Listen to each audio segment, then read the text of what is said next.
오늘 소개해드릴 사건은 2010년 영국 사우스웨일즈에서 15세의 소녀 레베카에게 일어난 비극적인 사건입니다. 레베카는 동생이 2명 있는 장녀로 동생들에게는 다정한 누나이며 언니, 이혼한 엄마 소냐에게는 매우 든든한 힘이 되는 딸이었습니다. 장래 변호사가 꿈이었던 소녀는 학교 공부도 소홀히 하지 않아 좋은 성적을 유지하고 있었습니다. 이런 레베카가 첫사랑을 시작하게 되었습니다.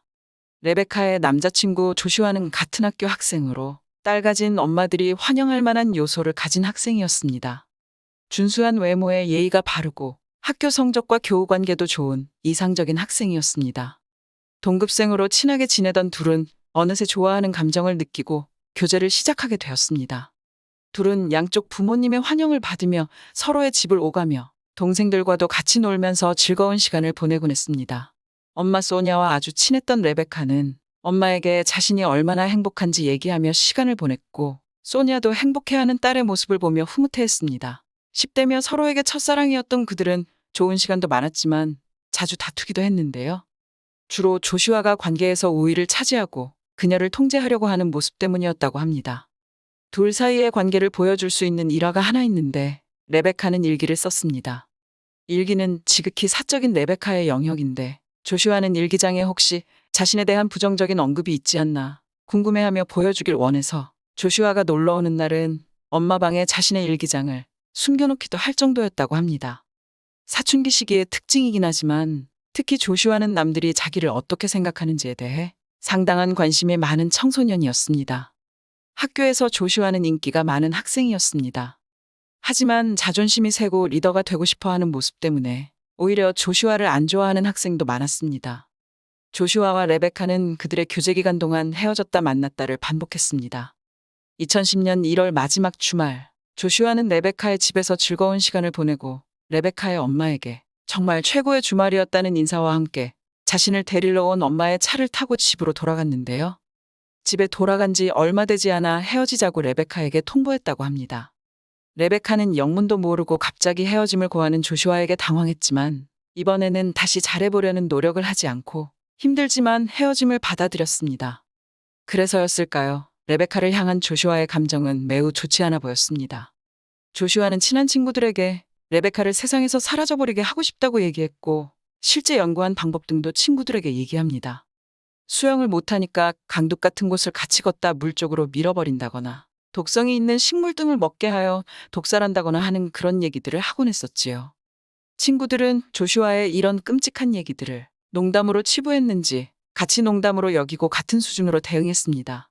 조슈아가 또 문자로 레베카를 없앤다는 얘기를 하자 한 친구는 문자로 네가 만약 그러면 내가 아침 살게 라며 답을 보냅니다. 당시 레베카는 새로운 남자친구가 생겼는데 냉랭하던 조슈아가 말을 걸고 연락을 해오자 질투심에 조슈아가 다시 관심이 생긴 건가라는 생각을 했었습니다. 레베카는 여전히 조슈아에게 마음이 있었고 다시 잘해보고 싶은 마음도 컸습니다. 2010년 10월 22일 저녁, 레베카는 내일 조슈아를 만나기로 했다며 엄마에게 설레어하면서 얘기합니다. 다시 예전에 조슈아로 돌아온 것 같다면서요. 레베카는 조슈아와 만나기로 했던 날 아침부터 신경 써서 단장을 하고 새 옷을 입고 설레어하면서 집을 나섰습니다. 하지만 조슈아는 재회를 위해 레베카를 만나자고 한 것이 아니었지요. 친구들과 오전에 시간을 보낸 후 조슈아는 때가 왔다 라고 얘기하며 레베카를 만나러 갔습니다. 처음 만나기로 했던 장소에서 몇 번이나 다시 문자로 장소를 바꾸어 말했는데 조슈아가 아직 안 보인다는 딸의 전화에 소냐는 마을로 그냥 돌아오라고 얘기했습니다. 레베카는 조슈아가 보인다고 얘기하고 엄마에게 사랑한다는 말을 하고 전화를 끊었습니다. 하지만 그 통화가 레베카와의 마지막 통화였습니다. 레베카가 밤늦게까지 돌아오지 않자 소냐는 뭔가 이상함을 느꼈습니다.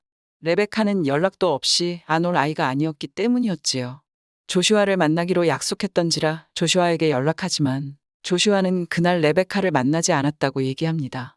소냐는 경찰에 레베카의 실종을 신고하고 뜬 눈으로 밤을 새웁니다. 페이스북을 통해 레베카가 실종되었다는 소식이 학교 친구들 사이에 공유됩니다. 조슈아는 어머니가 안 되었다는 댓글을 다는 뻔뻔함도 보였지요. 다음 날 아침 레베카의 시신이 발견되었습니다. 커다란 돌로 잔인하게 머리 부분을 공격당한 걸로 보였습니다. 사건 후 조슈아는 일말의 죄책감이나 후회도 없었나 봅니다. 레베카의 사망 후 조슈아의 행동은 정말 이해가 가지 않습니다. 레베카와 지금 함께 있느냐는 친구의 말에 함께의 정의가 무엇이냐 따라 다르다는 말을 합니다. 이는 같이 있지만 현재 레베카가 살아있지 않은 것을 의미하는 것으로 보였습니다. 또 아침 사준다고 했던 친구에게 아무에게도 말하지 마. 너 나한테 아침 사야 해. 라는 섬뜩한 문자를 보내기도 했지요. 조슈아가 친구들에게 레베카를 해한 사실을 털어놓았는데 그 친구들 중 한 명이 부모님께 얘기한 후 경찰에 신고를 했습니다. 실제 조슈아는 자랑하듯 레베카를 만나러 갈 때 주변에서 기다리고 있던 친구에게 레베카의 사후 모습을 보여주기까지 한 것으로 드러납니다. 원래 목을 조르려 했는데 소리 지르는 바람에 돌을 이용할 수밖에 없었다고. 목을 조르는 게 얼마나 힘든 줄 아냐면서요. 결국 조슈아는 체포되었지만 범행일체를 부인합니다. 심지어 사건 현장을 자랑하듯 보여줬던 친구에게 범행을 떠넘기기도 합니다. 그 친구가 무슨 말을 했는데 레베카가 웃어서 화가 난 친구가 돌로 레베카를 해쳤다고요. 이런 부인에도 불구하고 핸드폰 조사를 통해 그동안 해왔던 악의적인 행동들이 드러나는 바람에 유죄. 하지만 미성년자라 징역 14년을 선고받았지요. 수감 생활을 하면서도 교육용 목적으로 써야 하는 컴퓨터로 페이스북에 접속해서 이탈리아에서 룸메이트를 살해한 혐의로 수감 중이었던 미국 대학생 아만다 녹스가 무죄로 석방되었다는 얘기를 언급하며 자신도 진실이 밝혀지길 기대한다는 뻔뻔한 글을 남깁니다.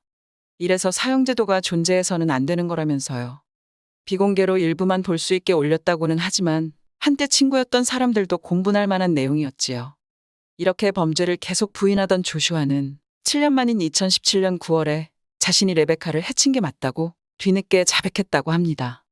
하지만 이는 죄책감이나 후회 때문이 아니라 가석방 심사를 염두에 둔 계산적인 행동이라 여겨지고 있습니다.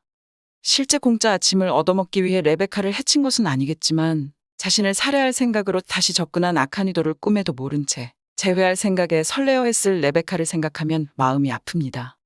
이상 해외 사건 스토리텔러 한나였습니다. 시청해주셔서 감사합니다. 영상이 흥미로우셨다면 구독과 좋아요 부탁드립니다.